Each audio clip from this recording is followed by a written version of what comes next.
نحمده ونستعينه ونستغفره ونؤمن به ونتوكل عليه ونعوذ بالله من شرور أنفسنا ومن سيئات أعمالنا من يهده الله فلا مضل له ومن يضلله فلا هادي له ونشهد أن لا إله إلا الله وحده لا شريك له ونشهد أن محمدا عبده ورسوله صلى الله عليه وعلى آله وأصحابه وبارك وسلم تسليما كثيرا كثيرا أما بعد فأعوذ بالله من الشيطان الرجيم بسم الله الرحمن الرحيم وننزل من القرآن ما هو شفاء ورحمة للمؤمنين ولا يزيد الظالمين إلا خسارا وقال في مقام آخر يضل به كثيرا ويهدي به كثيرا وما يضل به إلا الفاسقين صدق الله العظيم وقال النبي صلى الله عليه وسلم إن الله يرفع بهذا الكتاب أقواما وَيَضَعُ بِهِ آخَرِينَ أو كما قال علیہ الصلاۃ والسلام۔ میرے بھائیوں، محترم بزرگوں، عزیزوں، ابھی میں نے آپ حضرات کے سامنے قرآن کریم کی ایک آیت اور دوسری آیت کا ایک ٹکڑا اور پیارے آقا صلی اللہ علیہ وسلم کی ایک مبارک حدیث پڑھی ہے۔ اسی کی روشنی میں کچھ باتیں عرض کرنی ہیں۔ دعا فرمائیں کہ اللہ تعالی ہمیں حق بات کہنے کی اور ہم سب کو اس پر عمل کرنے کی توفیق عطا فرمائے۔ جو آیت میں نے پڑھی ہے وہ عظمت قرآن اور فضیلت قرآن سے تعلق رکھتی ہے، اور آج کی اس گفتگو کا موضوع بھی یہی ہے، قرآن کی فضیلت اور عظمت۔ قرآن کریم اللہ رب العزت نے ہم سب کو عطا فرما کر ہمارے اوپر بڑا احسان کیا ہے۔ قرآن کریم کا ہم سب کو مل جانا یہ اللہ کا بہت بڑا انعام ہے۔ اللہ کرے کہ ہم سب اس کو انعام سمجھ لیں۔ قرآن کریم کے بارے میں اللہ رب العزت فرماتے ہیں وَنُنَزِّلُ مِنَ الْقُرْآنِ مَا هُوَ شِفَاءٌ وَرَحْمَةٌ لِّلْمُؤْمِنِينَ کہ ہم نے قرآن کریم کو نازل کیا جو ایمان والوں کے لیے شفا ہے اور ایمان والوں کے لیے رحمت ہے۔ شفا کس چیز سے ہے؟ شفا ہے ہر اعتبار سے، جسمانی اعتبار سے بھی، روحانی اعتبار سے بھی۔ قرآن کریم ہر بیماری سے شفا ہے، جسمانی بیماری ہو اس سے بھی اور روحانی بیماریاں ہوں اس سے بھی۔ جسمانی روحانی سے شفا ہے، اس کے بہت سے تجربات ہیں، مشاہدات ہیں۔ سورہ فاتحہ کے بارے میں اللہ کے نبی علیہ الصلاۃ والسلام کا ارشاد ہے کہ سورہ فاتحہ میں ہر بیماری سے شفا ہے۔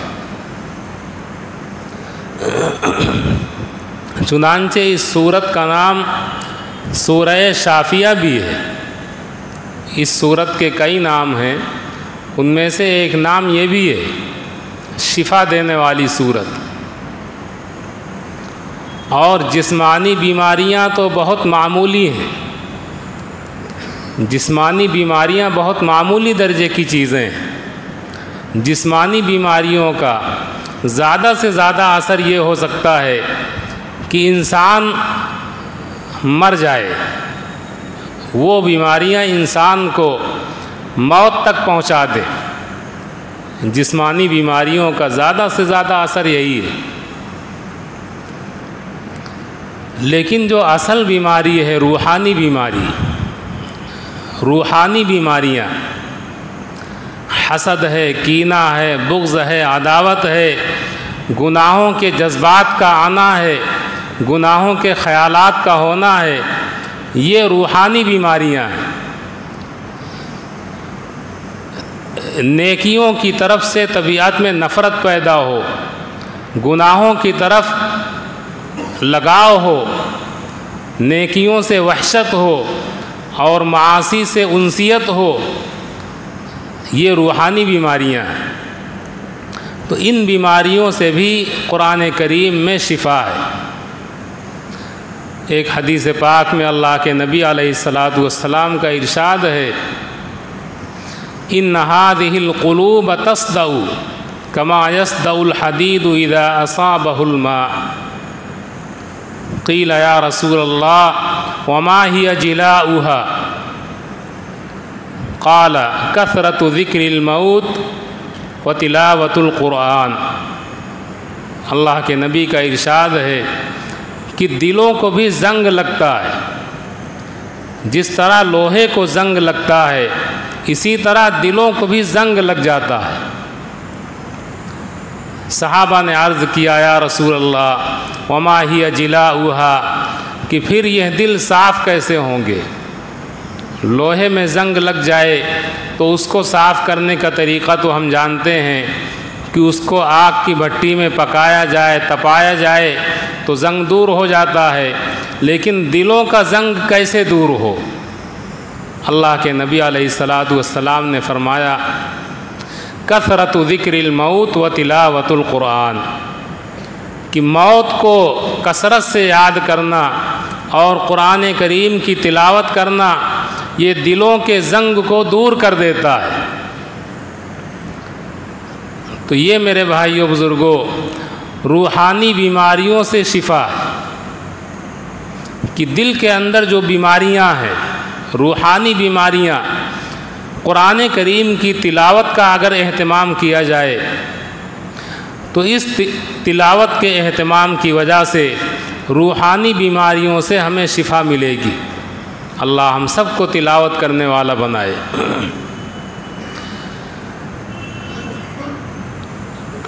دوسری آیت کا جو ٹکڑا میں نے پڑھا تھا اس کے اندر اللہ رب العزت نے فرمایا ہے کہ اس کتاب کے ذریعے اللہ تعالیٰ بہت سے لوگوں کو گمراہ کرتا ہے اور بہت سے لوگوں کو ہدایت عطا فرماتا ہے۔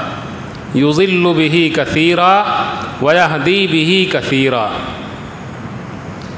کہ اس قرآن کے ذریعے اللہ تعالیٰ بہت سے لوگوں کو گمراہ کرتا ہے اور بہت سے لوگوں کو ہدایت عطا کرتا ہے۔ یہ تو ہم سب جانتے ہیں کہ یہ قرآن کتاب ہدایت ہے، یہ قرآن ہدایت والی کتاب ہے، اس کتاب سے لوگوں کو ہدایت ملتی ہے۔ لیکن یہ بھی سماعت فرما لیں کہ اسی کتاب کے ذریعے سے بہت سے لوگ گمراہ بھی ہوتے ہیں، اور شاید اگر یہ بات قرآن میں نہ ہوتی تو آپ کہتے کہ یہ کہاں سے کہہ رہے ہیں، لیکن جو آیت میں نے پڑھی ہے اسی میں اللہ تعالیٰ فرماتے ہیں کہ اس کتاب کے ذریعے اللہ تعالیٰ بہت سے لوگوں کو گمراہ کرتا ہے۔ اب سمجھنے کی بات یہ ہے کہ وہ کون سے لوگ ہیں کہ جنہیں اللہ تعالیٰ قرآن کے ذریعے ہدایت دیتا ہے اور جنہیں اللہ تعالیٰ قرآن کریم کے ذریعے گمراہ کرتا ہے۔ یہ دو الگ قسم کے لوگ ہیں۔ ہدایت وہ پاتے ہیں جن کے اندر ہدایت کی طلب ہو، جو قرآن کے احکام پر عمل کریں اور جو قرآن کریم کے تقاضوں کو پورا کرنے والے ہوں، جو قرآن کریم کے حقوق کو ادا کرنے والے ہوں، قرآن کے ذریعے ایسے لوگوں کو ہدایت ملتی ہے۔ اور گمراہ وہ ہوتے ہیں کہ جو قرآن کریم کے حقوق کو ادا نہیں کرتے، قرآن کی حق تلفی کرتے ہیں، تو ان کے لیے قرآن گمراہی کا ذریعہ بنتا ہے۔ قرآن کے حقوق کیا ہیں؟ حضرت شیخ نے فضائل اعمال میں یہ بات لکھی ہے کہ قرآن کریم کے 2 حق ہیں۔ ہر ایمان والے پر قرآن کریم کا 2 حق ہے۔ ایک حق یہ ہے کہ سال بھر میں کم از کم 2 مرتبہ ختم قرآن کرے، قرآن پڑھ کر کے 2 مرتبہ پورا کرے، سال بھر میں کم از کم 2 مرتبہ قرآن پڑھ کر مکمل کرے۔ یہ قرآن کا ایک حق ہے۔ اور قرآن کریم کا دوسرا حق یہ ہے کہ اس کے احکام پر آدمی عمل کرے، قرآن کے احکام پر عمل کرے۔ اس میں تو میرے بھائیوں بزرگوں پورا دین ہی آ جاتا ہے کہ پورا دین کس چیز کا نام ہے؟ قرآن کریم کے احکام ہی کا نام دین ہے۔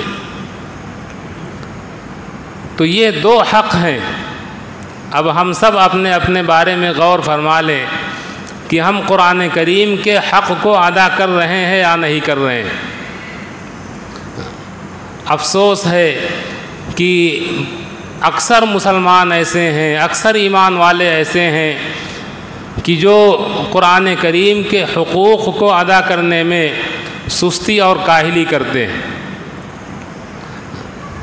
اور یہ پہلا حق جو آیا ہے کہ سال میں 2 مرتبہ ختم کیا جائے قرآن کو،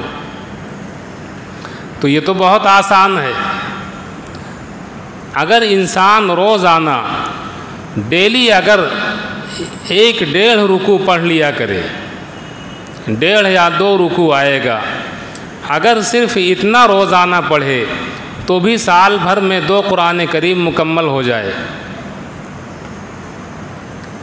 لیکن ہماری سستی اور غفلت کا نتیجہ یہ ہے، ہماری سستی کا حال یہ ہے کہ ہم سے اتنا بھی نہیں ہو پا رہا۔ آج بہت سے مسلمان ایسے ہیں کہ جو سال بھر میں 2 مرتبہ بھی ختم نہیں کر پاتے۔ یہ نہیں کہا جا سکتا ہے کہ موقع نہیں ہے، اتنا تو موقع ہر ایک کو ہے۔ اصل وجہ سستی اور غفلت ہے کہ ہم قرآن کریم کی تلاوت کرنا ہی نہیں چاہتے۔ یہ میرے بھائی جو بزرگوں ہم سب کے لیے بڑے خسارے کی بات ہے۔ وَنُنَزِّلُ مِنَ الْقُرْآنِ مَا هُوَ شِفَاءٌ وَرَحْمَةٌ لِّلْمُؤْمِنِينَ وَلَا يَزِيدُ الظَّالِمِينَ إِلَّا خَسَارًا، کہ ہم نے قرآن کو نازل کیا جو ایمان والوں کے لیے شفا اور رحمت ہے، اور یہ قرآن ظالموں کو نقصان ہی کے اعتبار سے بڑھاتا ہے، ظالموں کو نقصان کے اعتبار سے یہ قرآن بڑھا دیتا ہے۔ ظالمین سے مراد یہاں وہی لوگ ہیں جن کی وضاحت ابھی آئی کہ جو قرآن کی حق تلفی کرتے ہیں۔ اللہ ہم سب کی حفاظت فرمائے اور قرآن کریم کے حق کو ادا کرنے والا بنائے۔ اور دوسرا حق جو ہے کہ قرآن کریم کے احکام پر عمل کرنا، اس کے لیے میرے بھائیوں بزرگوں سب سے پہلے تو ہم سب پر یہ ضروری ہے کہ ہم قرآن کے احکام کو معلوم کریں۔ قرآن ہمیں کیا حکم دیتا ہے؟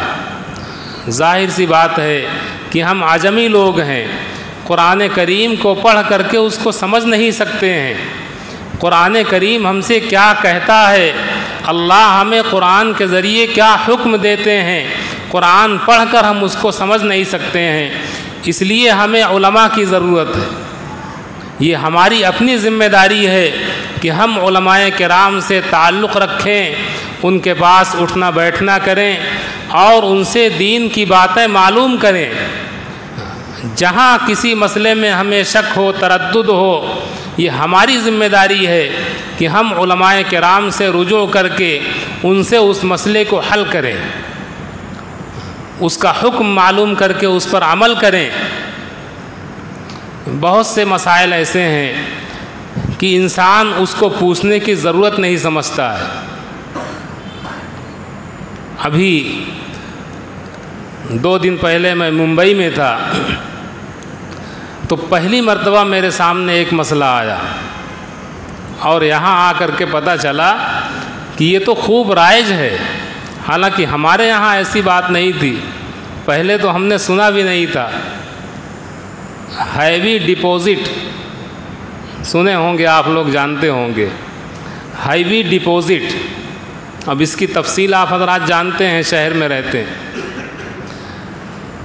یہ میرے بھائیوں بزرگوں،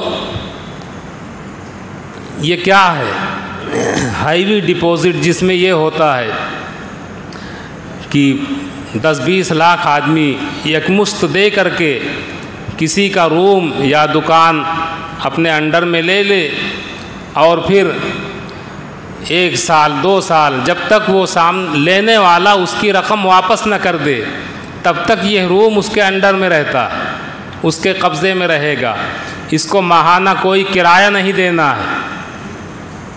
جب وہ لینے والا اتنی رقم اس کو واپس کر دے گا تو یہ اس روم کو اس کو واپس کرے گا۔ یہ تو میرے بھائیوں بزرگوں رہن ہی ہے، جس کو شریعت کی اصطلاح میں رہن کہا جاتا ہے، اور ہماری زبان میں اس کو گروی کہا جاتا ہے۔ تو یہ تو بعین ہی گروی والا مسئلہ ہے۔ اب اس میں آپ مفتیان کرام سے معلوم کریں، الحمدللہ اللہ کا بڑا فضل ہے کہ آپ کے امام صاحب مفتی ہیں، یہ اللہ کا انعام ہے آپ کے اوپر۔ آپ حضرت مفتی صاحب سے معلوم کیجئے کہ اس کا کیا حکم ہے۔ اب یہ سراسر شریعت کی خلاف ورزی ہو رہی۔ اس ہیوی ڈپوزٹ میں اس کو کوئی حق نہیں ہے کہ اس کی دکان یا اس کے روم سے کسی طرح کا نفع حاصل کرے، نہ اس میں خود رہ سکتا ہے، نہ اس میں دکان کھول سکتا ہے، اور نہ اگلے کو کرائے پر دے سکتا ہے، اور یہی ہو رہا ہے۔ اسی لیے میں نے کہا کہ یہ ہماری ذمہ داری ہے کہ ہم علماء کرام سے رجوع کر کے کسی چیز کا مسئلہ پیش آئے تو اس کو معلوم کریں، اس کو حل کریں۔ میرے بھائیوں بزرگوں، قرآن کریم ہم سب کے لیے رہنمائی ہی کے لیے آیا ہے۔ ہم سب کی رہنمائی ہی کے لیے اللہ نے قرآن کریم کو بھیجا ہے، اور قرآن کریم کے ساتھ ساتھ نبی کو اللہ نے بھیجا قرآن کریم کا معلم بنا کر۔ قرآن کے ساتھ نبی اسی لیے آئے کہ تاکہ وہ نبی اس قرآن کو پڑھ کر کے لوگوں کو سمجھائیں، لوگوں کو اس کے احکام بتلائیں۔ اسی لیے کوئی کتاب اللہ کی نبی کے بغیر نہیں آئی۔ ایسا ہوا ہی نہیں ہے کہ آسمان سے کتاب تو آ گئی ہو لیکن اس کتاب کا معلم نہ آیا ہو۔ ایسا تو ہوا ہے کہ صرف معلم آئے، کتاب نہیں آئی۔ بہت سے نبی ایسے آئے کہ جن کو اللہ نے کوئی کتاب نہیں دی تھی، وہ جو کچھ اپنی زبان سے لوگوں کو بتا دیتے وہی دین ہوتا۔ لیکن بہت سے نبی اور رسول ایسے آئے کہ جن کو اللہ نے کتاب بھی دی۔ ہم سب کے آقا جناب محمد الرسول اللہ صلی اللہ علیہ وسلم بھی قرآن کریم جیسی عظیم کتاب لے کر کے آئے۔ اب یہ قرآن کریم ہم سب کی ہدایت اور رہنمائی ہی کے لیے آئی ہے۔ کاش کہ ہم اس کو اپنے لیے ہدایت اور رہنما والی کتاب سمجھ لیں۔ ایک حدیث میں نے پڑھی تھی، حضرت عمر ابن خطاب رضی اللہ تعالی عنہ سے وہ مروی ہے، فرماتے ہیں ان اللہ یرفع بہذا الکتاب اقواما ویضع بہ آخرین، کہ اللہ تعالیٰ اس کتاب کے ذریعے سے یعنی قرآن کریم کے ذریعے بہت سے لوگوں کے درجوں کو بڑھا دیتے ہیں اور بہت سے لوگوں کے درجات کو پست کر دیتے ہیں۔ اب اس میں بھی آپ غور کریں گے تو بآسانی آپ یہ سمجھ سکتے ہیں کہ قرآن کریم کے ذریعے کن لوگوں کے درجات کو اللہ بڑھاتے ہیں اور کن لوگوں کے درجات کو گھٹاتے ہیں۔ اب ظاہر سی بات ہے کہ جو قرآن کریم کے حقوق کو ادا کرنے والے، قرآن کریم کی تلاوت کا اہتمام کرنے والے، قرآن کے احکام پر عمل کرنے والے، ایسے لوگوں کے درجات کو اللہ بڑھا دیتے ہیں۔ اس کی ایک مثال میں آپ کے سامنے بیان کرتا ہوں۔ حضرت عمر رضی اللہ تعالی عنہ کے ایک گورنر، حضرت عمر نے ان سے پوچھا کہ جنگلات کا ناظم کس کو بنایا ہے؟ تو انہوں نے یہ عرض کیا کہ عبداللہ ابن ابزہ کو۔ پوچھا یہ کون ہے؟ تو انہوں نے فرمایا کہ یہ ایک غلام۔ حضرت عمر رضی اللہ تعالی عنہ نے اعتراضاً یہ کہا کہ آپ نے غلام کو امیر کیوں بنا دیا؟ تو انہوں نے کہا کہ اس لیے کہ وہ قرآن پڑھیں، اس لیے کہ وہ قرآن پڑھیں۔ اس موقع پر حضرت عمر رضی اللہ تعالی عنہ نے جناب محمد الرسول اللہ صلی اللہ علیہ وسلم کا یہ ارشاد پڑھا، ان اللہ یرفع بہذا الکتاب اقواما ویضع بہ آخرین، کہ بے شک اللہ اس کتاب کے ذریعے بہت سے لوگوں کے درجات کو بڑھا دیتے ہیں اور بہت سے لوگوں کے درجات کو پست کر دیتے ہیں۔ اب ہم اور آپ یہ طے کر لیں کہ اس قرآن کے ذریعے ہمیں اپنے درجات کو بڑھوانا ہے یا پست کروانا ہے۔ کون ایسا ہے کہ جو اپنے آپ کو ذلیل کرنا چاہے؟ ہر آدمی عزت چاہتا ہے، ہر آدمی بلندی چاہتا ہے۔ تو یہ قرآن کریم ہمیں دنیا میں بھی عزت دے گا اور آخرت میں بھی عزت دے گا۔ اللہ کے نبی جناب آقا صلی اللہ علیہ وسلم کا ارشاد ہے کہ قرآن سے بڑا سفارشی کوئی ہے ہی نہیں۔ قرآن سب سے بڑا سفارشی ہے۔ قرآن سے بڑا سفارشی قیامت کے دن اللہ کے دربار میں نہ کوئی نبی ہوگا اور نہ کوئی فرشتہ ہوگا۔ قرآن اتنا بڑا سفارشی ہے۔ اور دوسری جگہ آپ ارشاد فرماتے ہیں القرآن شافع مشفع، کہ قرآن سفارشی ہے، ایسا سفارشی کہ اس کی سفارش قبول کی گئی۔ اللہ تعالیٰ اس کی سفارش کو قبول بھی فرمائیں گے۔ وماحل مصدق، اور ایسا جھگڑالو ہے کہ قرآن کے جھگڑے کو اللہ نے تسلیم بھی کیا ہے۔ یہ قرآن اللہ کے دربار میں جھگڑے گا ان لوگوں کے خلاف کہ جنہوں نے قرآن کی حق تلفی کی ہے، قرآن کریم کے احکام کو پس پشت ڈالا ہے، قرآن کے احکام کو نظر انداز کیا ہے۔ ایسے لوگوں کے خلاف قرآن کریم جھگڑے گا۔ اور آپ کیا سمجھتے ہیں کہ جس کے خلاف قرآن جھگڑے وہ نجات پائے گا؟ اللہ ہم سب کی حفاظت فرمائے۔ اس لیے میرے بھائیو بزرگوں، ہم سب یہ طے کریں کہ قرآن کریم کی تلاوت کا بھی اہتمام کرنا ہے اور قرآن کے احکام پر بھی عمل کرنا ہے۔ اللہ ہم سب کو عمل کی توفیق عطا فرمائے۔